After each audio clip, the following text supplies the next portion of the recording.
Aujourd'hui, on va s'attaquer à ma première vidéo de F1. Et oui, les gars, je suis aussi à la F1. Et on enchaîne avec le troisième GP depuis le début de l'année. C'est le Grand Prix du Japon à Suzuka. Max Verstappen est assez fort. Il a réussi à se qualifier en pole position. Voici la grille de départ. Donc Max Verstappen est très très fort à Suzuka. Je crois qu'il l'a déjà gagné 4 fois d'affilée. Donc, enfin, ça fait 4 années de suite qu'il la gagne.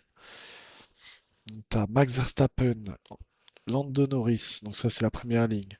Oscar Piastri qui les suit, Charles Leclerc, George Russell, Kimi Antonini, Isaac Hadjar le français, Lewis Hamilton, Alexander Albon, Oliver Berman, Pierre Gasly, Fernando Alonso, Liam Lawson qui a échangé avec Yuki Tsunoda.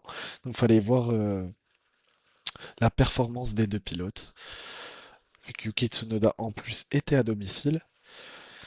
Carlos Sainz en 15e position avec Nico Hülkenberg, Gabriel Bortoleto, Esteban Ocon et Jack Doohan et Lance Stroll. Très mauvais week-end pour Jack Doohan qui en séance d'essai a failli, enfin a totalement détruit sa voiture. Il l'a satellisé complet. C'était la grille du départ du Grand Prix du Japon en 2025. Donc voilà. Donc le résultat, on le connaît aujourd'hui, vu que forcément on est lundi, enfin mardi à l'heure où je tourne cette vidéo. Mais j'avais beaucoup de travail. Donc Max Verstappen a empoché la pole position et a fini premier. Voilà, Lando Norris pareil. Alors j'ai regardé la course en entier et il y a un moment, au bout du 40e tour, je crois, t'avais Oscar Piastri. Il revenait comme une bombe. Il revenait vraiment comme une bombe. Et je pense qu'il y avait peut-être un coup à jouer pour McLaren, où ils auraient peut-être pu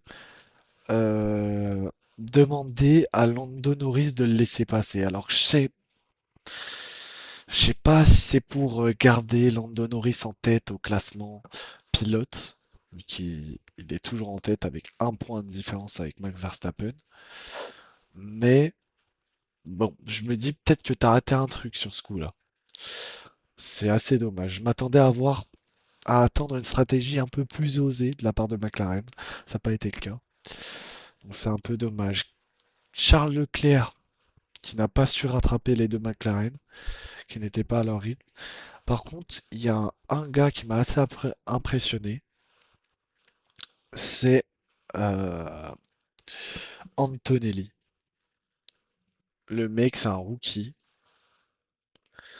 Je crois sur les derniers tours, enfin sur les 20 derniers tours, il enchaînait les chronos. Mais quand je vous disais, il enchaînait les chronos, il faisait les meilleurs tours. Alors que le mec, c'est un rookie, genre. Bon, après, il est dans une Mercedes, mais c'est quand même un rookie. Isaac Hadjar, qui s'est fait doubler par Albon. Enfin, par Hamilton, pardon. Isaac Hadjar s'est fait doubler par Hamilton. Et après, donc en gros, les 10 premières positions, tu vois, personne n'a vraiment bougé, à part le changement de position avec Lewis Hamilton et Isaac Hadjar, qui est lui aussi un rookie. Petit français, en soutien.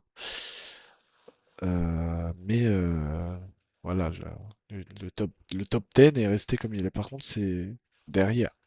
Derrière, il y a eu beaucoup de batailles. Et les batailles qu'il fallait voir, c'était Yuki Tsunoda et Liam Lawson. Liam Lawson qui partait en 14e position, qui finit 17e. Hein. Très compliqué pour lui à Suzuka. Et Tsunoda, j'ai des espoirs. J'ai des espoirs. C'était sa première course au volant de la Red Bull, qui est plutôt faite pour Verstappen, hein, il est premier, de toute façon.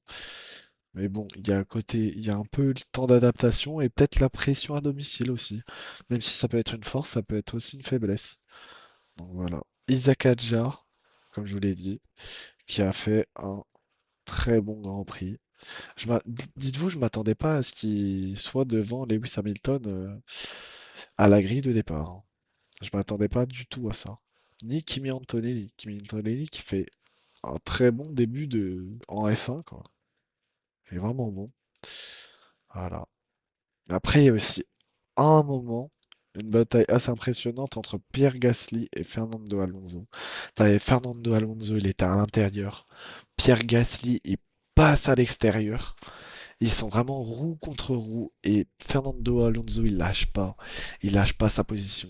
Ils sont roue contre roue et à un moment Pierre Gasly il lâche et il est obligé d'être derrière quoi. Et je crois qu'il finit derrière à l'arrivée. C'est comme ça qu'il le dépasse. On va regarder ça tout de suite. Il est où? Pierre Gasly, ouais. Fernando Alonso a gagné 2 places. Bonne course de Fernando Alonso. Il n'a pas là du tout la meilleure voiture mais qui fait avec. Donc c'est bien, je m'y attendais vraiment pas du tout. Tout ça au Japon. Et qui gagne une fois de plus? Max Verstappen. Max Verstappen, les gars, il est trop fort. Pourtant, il a la troisième voiture, hein. Je crois qu'il a la troisième meilleure voiture de la grille. Mais il est juste trop fort. Quand il est en tête, pour le dépasser, c'est horrible. Il protège trop bien, il a une trop bonne défense. Déjà que pour attaquer, il est agressif, alors pour défendre, faut aller le chercher. Très bon week-end pour lui. À voir s'il pourra titiller McLaren, enfin Lando Norris surtout, au classement pilote, car McLaren, normalement, va finir constructeur, enfin, va gagner le championnat constructeur cette année, hein, ouais, comme c'est parti. Mais on sait jamais, il peut toujours avoir des petites folies. J'espère que vous avez aimé cette vidéo. N'hésitez pas à vous abonner, ça me soutiendra de fou. Je suis qu'au début, il y aura encore plein de vidéos assez à chaud comme ça, vu que je viens de regarder le Grand Prix, ça m'a pris 2 heures de replay. Mais c'est comme ça, j'aime le sport, les gars. Du coup, voilà. N'hésitez pas à vous abonner, à liker, à commenter. Et je vous aime, les gars, longue vie.